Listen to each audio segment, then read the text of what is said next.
Alright, in today's video we're gonna be working with the footage from raw film, and I'm sorry I don't have my camera going on. I'm in the middle of the couple projects, so I have my gear all over the place. Anyways, we're gonna be turning this clip over here, let me really quick go full screen, into that. Okay, and I'm going to show you exactly how to do that. It's very simple. We're going to be working and using multiple techniques, so let's get started.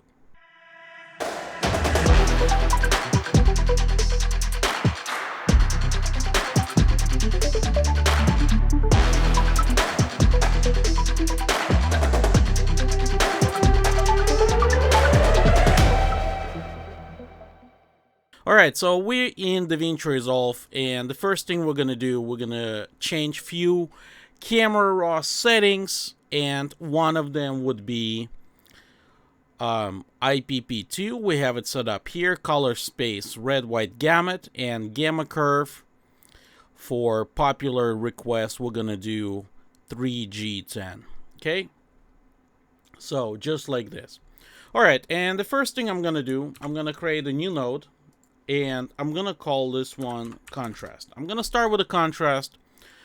This tutorial is not about order of operation. I'm just going to go by how I feel.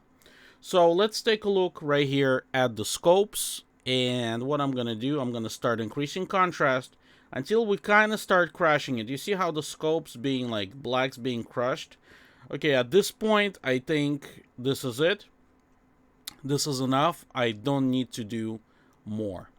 Okay, and right away we have very actually fantastic result.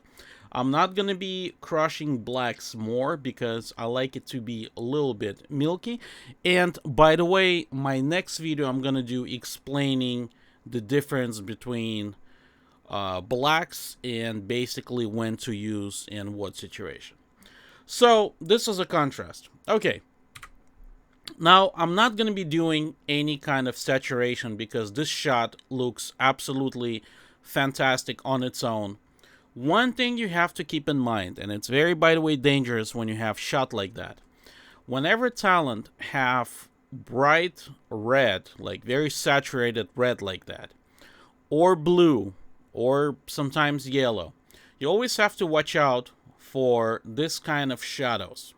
Okay, this kind of shadows can really ruin your color grading, and technically there is nothing you can do. One thing I'm going to do though is to reduce a little bit of saturation of that red, just a tiny bit, to kind of keep it under control. So I'm gonna call this one red saturation. We're gonna go into custom over here, hue versus saturation. I'm gonna select, let's select something like that. And the reason why I'm saying this, because red is very close to skin tones. Skin tones actually somewhere around here between like red and yellow. So you always kind of have to watch out how much red you have in your shot, because a little bit of red can really ruin entire color grading. So always be careful what you do and how you do it. Okay, so that's fine. Next thing, we're gonna start basically shaping the focus of this shot. And by shaping the focus, I'm gonna do very sloppy sort of mask. Okay, I'm gonna do, let's do something kind of like that. Okay, it's gonna be very, very dramatic. I don't really want to do, okay, just like that, a little bit of her face. And what I'm going to do, I'm going to give it a little kick, okay? Kind of like that is fine. Make sure you have enough softness, otherwise you're going to have kind of a nasty line like that. So softness, nice, good transition.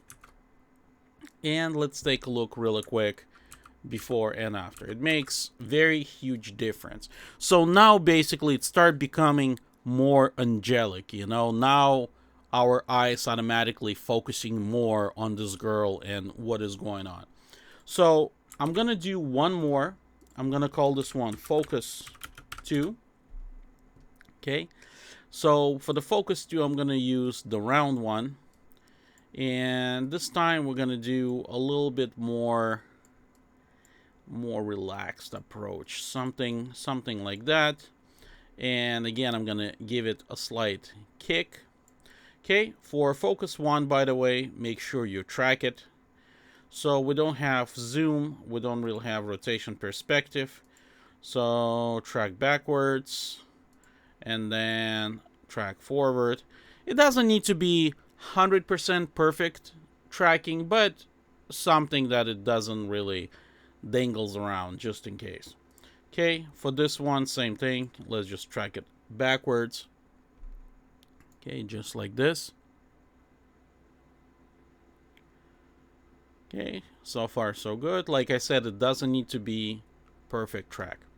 Okay, so new note. Let's check it out really quick, what we've done. So before and after.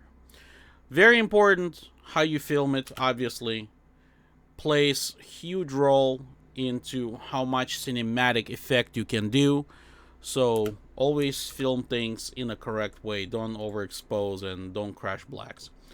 Okay, now I'm gonna do a little bit of look. Okay, and with the look, I already personally love how it looks, but I'm gonna do a little more. What I'm gonna do, I'm kind of gonna give a little sort of purplish feel to it. Okay, and then I'm gonna go into the log, and my low range, I'm gonna drop it down because I want to correct like the deep black part. At the same time, I want to keep that overall purple color. So what I'm gonna do, since purple, I'm gonna start pushing it in the opposite way. Okay, kind of like that, even though we still have tiny cast, but I like it. So really quick, before and after. Check it out. So this was our original, and now after. Okay, see how much difference it makes. Now, some of you watching gonna say, "Oh, you know, your affected skin tones, whatnot." It's okay. It's okay to affect the skin tones because our skin changes color or reflection, I should say, depending on the overall environment. So if you're in a crazy color room, your skin gonna be affected by that. So when you color grade, if your skin turns slightly a little bit like this, it's still okay. It's still a correct skin tone. So don't listen to those crazy tutorials where your skin tone's supposed to be right on the line, because it's complete BS and it's not true. Okay, so here we have, very interesting. And now I'm gonna use a very simple technique. It's kind of actually from photography technique. We're gonna do RGB individually in a monochrome mode. What that means, basically now we're in black and white, and now I can affect channel individually with the RGB. Now, what you want to do when you play in this mode is obviously drop it down so you can see. So this is 0. This has no effect. Let's do something around 200 for now. And start playing with the parameters. And you're going to see a very huge difference. So I like blue like that. Okay, something like this. And then red. Okay. Red, we can go actually a little bit deeper. Okay, we basically doing desaturation in a very interesting way. So again, this is no effect practically, and this is a little bit. Don't do crazy adjustment, you know, like very rough. You do everything little by little. Okay, so we can see actual effect of it. Let me go full screen again. So, okay, before and after. We can see how with the RGB was sort of muted her dress, which is very cool technique, especially if on your vector scope, sometimes you may be going outside the legal limits and you have this kind of thing going on. All right, so what else can we do? If you want to do a little bit interesting look, a little bit more cinematic, we can do a couple more things. We can come back to focus. Okay, we can create a new node. Okay, let's pull them over here. And from the focus, have this little blue arrow over here. It's gonna transfer the mask. So with this mask, basically, it takes information from the focus. And this one I'm gonna call blur. Okay, and now if we're gonna go in the blur, I like to use mist.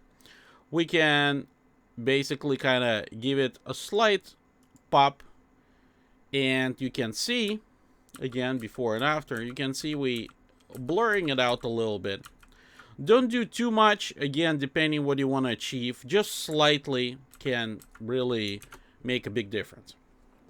Now, I want to take this whole thing a little bit further, okay? Let's say we're doing expensive commercial and, you know, every shot counts. So, for now, what I'm going to do, okay, remember all those adjustments. I'm going to create a compound. That way we're not really dealing with all that.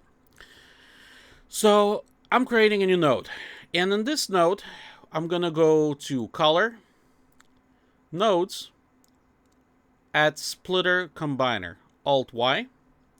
Okay, and now again we have RGB. Okay, so if we're going to go to Highlights over here, we see RGB all different. Okay, let me go ahead like that. So RGB all different. What we can do, red, green, and blue. Okay, red channel. Okay, the first thing I'm gonna do with the red channel, and you can see it's actually gonna be kind of cool effect a little bit. We're gonna go over here into input sizing. I'm gonna do node sizing, and basically I'm just going to pan it a little bit on the side. Okay, same thing I'm gonna do with the green. Okay, I'm gonna do slightly like that. There we go. This effect creates a feeling of old lenses. We have like purple fringing going on now, and it's actually a really cool effect to do. So again, before and after. Let me do full screen. Okay. Oh, come on, what's going on here? Before and after. Before and after. We can see right away how it started getting that VHS type of feeling. So on top of that, what we can do, we can add 16mm grain. That's what I'm gonna do. Okay, 16mm grain. Go to the thing, grain. I like film convert, but for the sake of tutorial, let's keep everything original. Let's zoom in. We have a little bit grain. I'm gonna add a little bit more strength. Okay, just like that. Okay, before, let's, oh, no. All right, there we go. One more time. There we go. So now we have grain going on. I'm going to make it a little bit stronger. Don't make grain too strong because you're going to start actually ruining your shot. So kind of so you can see the effect of it, and it's not like, it's nothing like this. Otherwise your shot going to look like crap. All right, so here we have girl playing. Very nice. Now, I want to do a bit more interesting look to it. So, I'm going to do one more little adjustment. We're going to go into settings. We're going to go to image scaling. And over here we have scale entire image to fit. Okay, this is fine. Now, here I'm going to check it. And I'm going to do by 800. And now we're going to have basically naturally super wide screen. Just like that. Because I'm a really big fan of that kind of 70mm type of look. So again, this is what we started and this is what we ended up with. Now with this kind of technique, you can basically, you know, imitate like home videos, or if the commercial is naturally asking for it, you can do more interesting look to it. I think this is very appropriate to what we've done. What else you can do is very simple to kind of mimic a little bit of film. You can go separately into RGB and you can add a little bit yellow kind of to the highlights. It will add a little kind of film vibe, slightly, something like that, because we don't want to mess with that purple thing that I have going on. Okay, again, full screen. So we can see that highlights turn a little bit yellowish. So that's about it. Thank you guys for watching. Be sure to check out my website, aramk.us. I have new collection of lots going on for Blackmagic, Pocket Camera, Ursa, the new 4K, 6K, Red, and soon I will be publishing the new lot for Blackmagic cameras, Rec 709. Be sure to subscribe, and I'll see you guys next time.